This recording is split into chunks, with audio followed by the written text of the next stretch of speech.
रात के अंधेरे में डर का सन्नाटा। जैसलमेर शहर से 15 किलोमीटर दूरी पर स्थित एक ऐसा गांव जिसमें अब कोई रहना नहीं चाहता। लोग कहते हैं उस गांव में भूतों और आत्माओं का डेरा है। कहा तो यह भी जाता है कि उस गांव में फैली दहशत के पीछे जो कहानी है वह उससे भी ज़्यादा भयानक और ख़तरनाक है, जिसकी बुरी नज़र की वजह से जो भी उस गांव में आता है वह अकाल मौत का शिकार बन जाता है। यूँ तो हम भी सभी ने कभी न कभी भूत पिशाचों से जुड़ी कहानियों को पढ़ा है, सुना होगा।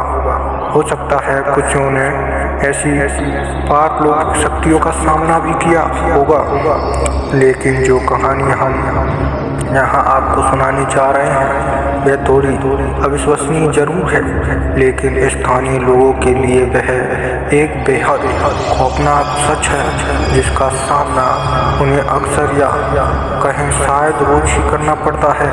मरने के बाद भी जिंदा है वो।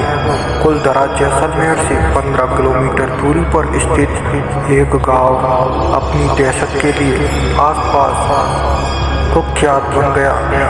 आपको यह बात तो पता ही होगा कि जिन स्थानों को पारलौकिक ताकतें अपने कब्जे में ले लेती हैं उन स्थानों पर बसने वाले लोग या तो स्वयं उस स्थान को छोड़ देते हैं या चले जाते हैं, और अगर नहीं जाते तो उन्हें अपनी जान से हाथ धोना पड़ता है।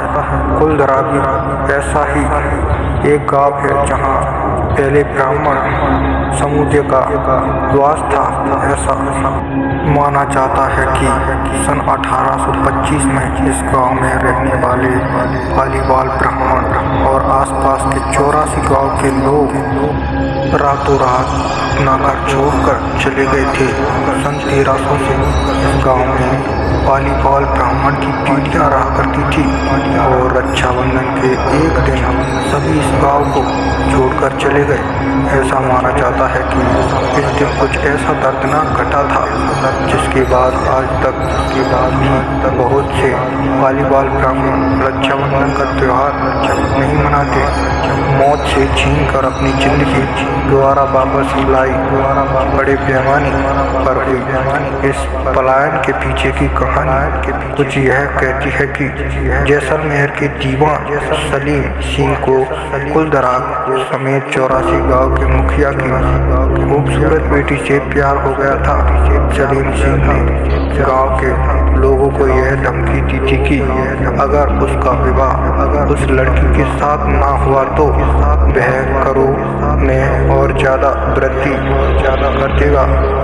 ऐसा हालात गांव में मुखिया ने उस स्थान को छोड़कर जाने का निश्चय कर लिया और अपने पीछे यह श्रम छोड़ गए। जो भी उनके जाने के बाद इस गांव में रहेगा या बसने की कोशिश करेगा वह अपनी जान से हाथ देगा। मुखिया और उसके जाने के बाद गांव के बहुत से लोग धीरे धीरे करके बीमार पड़ने लगे या फिर अकारण मृत्यु के ग्राहक बनते गए।